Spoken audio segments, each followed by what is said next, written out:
हम जिस भी सिचुएशन में हैं, जो भी हमारी कंडीशन है, करोड़ों लोग ऐसे हैं इस दुनिया में जिनके लिए वो एक सपना है। मैं आपकी बात कर रहा हूं, अपनी नहीं कर रहा। आपकी सिचुएशन में आज आप जहां भी हो, जिस भी सिचुएशन में हो, करोड़ों लोग ऐसे हैं जो सपना देखते हैं आपकी ऐसी जिंदगी जीने का, और आप वो जिंदगी जी रहे हो। उनकी ड्रीम लाइफ आप जी रहे हो। सोच करके देखो। I am telling you honestly, ऐसे बहुत सारे लोग हैं इस दुनिया में। गांव में जाओ, इंडिया की अलग अलग जगहों पे जाओ, देखो लोगों के साथ क्या क्या हो रहा है। एक बार देखो लोग कैसी कैसी लाइफ कहां कहां जी रहे हैं, कैसे कैसे लोग कहां कहां मर रहे हैं, जिनके पास खाने के लिए पैसे नहीं है, जिनके पास कुछ नहीं है। गंदे वेस्ट में से निकल निकल के जो चीजें फेंक दी जाती हैं, वहां से निकल निकल के कूड़ेदान में से लोग खाना खा रहे हैं। अरे वो भी तो इंसान ही हमारे जैसे यार। कौन है वो कभी नहीं सोचेंगे कि मेरे को संदीप महेश्वरी बनना है। बट अगर वो कभी आपकी ऐसी जिंदगी उनको मिल जाए, लॉटरी लग गई ना उनकी, जिंदगी बन गई ना उनकी। सोच के देखो। तो आप फेलियर कहां हो यार, आप तो सक्सेसफुल हो। कोई इंसान अगर जिंदगी में कुछ करना चाहता है ना, या कुछ बनना चाहता है, तो उसको जा करके ये बोलना कि तू ये नहीं कर सकता, उसकी हिम्मत को तोड़ना, उसकी उम्मीद को तोड़ना एक बहुत बड़ा पाप है।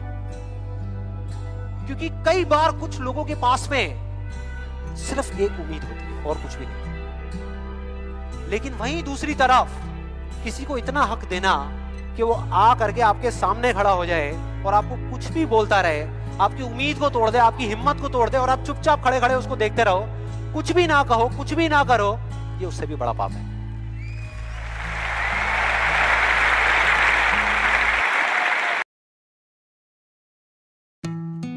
याद करो जब हम छोटे थे, मतलब कि बचपन के टाइम में अगर हम कोई स्पोर्ट्स खेल रहे होते थे या कोई चीज अच्छी हो जाती थी हमारी लाइफ में, छोटी से छोटी। पहले मैं आपको एक बड़ी चीज का एग्जांपल देता हूँ, फिर छोटी सी चीज का।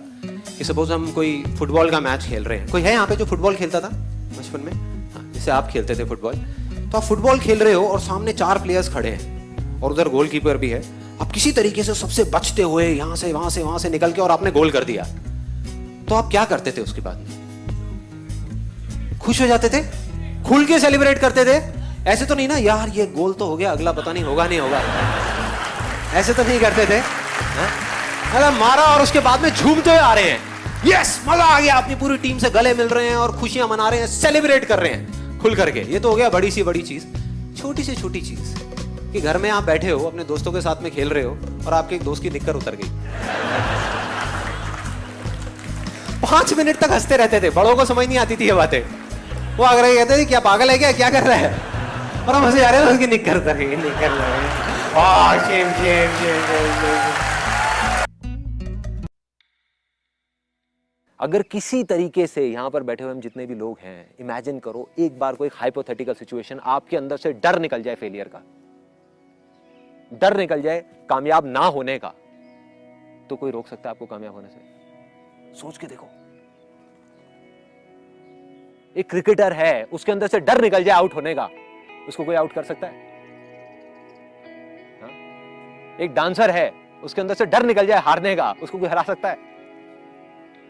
नहीं हरा सकता। और वो कौन हो सकता है? सिर्फ एक बच्चा। और वो बच्चा हम सबके अंदर जिंदा है। करना है तो क्या करना है? अपने उस डर से परे निकलना है, उस डर की दीवार के परे निकलना है। उसको तोड़ना नहीं है, क्योंकि वो है ही नहीं, तोड़ोगे किसको? जब दीवार है ही नहीं तो उसको तोड़ोगे कैसे? जो चीज है उसको तोड़ोगे ना। डर नाम की कोई चीज है ही नहीं, एक इमेजिनेशन है जो चारों तरफ से खड़ी हुई है। वो खड़ी क्यों हुई है? अब आते हैं उसके रूट कॉज पे, वो आई कहां से? अगर एक वर्ड में मैं बताऊं, एक वर्ड में, इसको ध्यान से सुनना, वो है कंपैरिजन।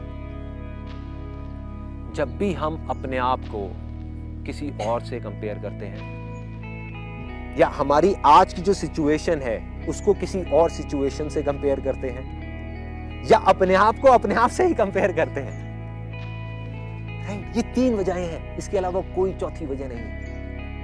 अगर इन 3 वजहों को हम समझ जाएं और इसको समझ करके अगर हम इसके परे निकल जाएं, तो डर नाम की चीज खत्म, फिर हमें कोई नहीं हरा सकता। मेरी दादी मुझे एक कहानी सुनाती थी, और वो कहानी मुझे इतनी अच्छी लगती थी कि मैं रोज सुनता था और रोज रोता था उसको सुनकर। दादी कहती थी अब मैं नहीं सुनाऊंगी, तू रोता है। मैं नहीं सुनाओ सुनाओ।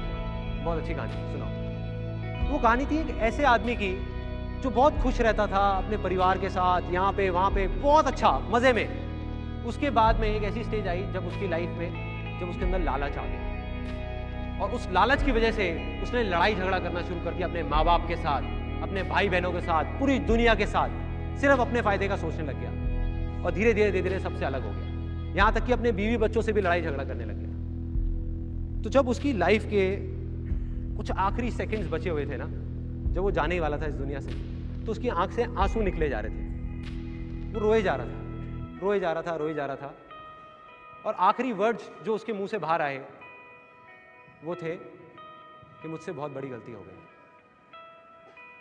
मुझसे बहुत बड़ी गलती हो गई, और वो चला गया इस दुनिया से ये बोलकर। जब मैं वो कहानी सुनता था अपनी दादी की, तो मेरे अंदर कुछ होता था, मुझे नहीं पता वो क्या था, लेकिन मैं हमेशा ये सोचता था कि भाई जब मेरे वो लास्ट मोमेंट होगा लाइफ का, तो मैं क्या बोलूँगा, मैं क्या बोलूँगा अपने सब लोगों को। उस टाइम मुझे नहीं समझ आया, आज समझ आता है।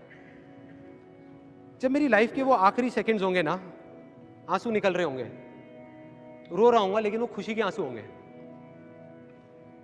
और रोते रोते मैं किसी से कुछ नहीं कहूँगा, बस हंस रहा हूँगा, और मन में ये चल रहा होगा यार मजा आ गया, क्या जिंदगी थी।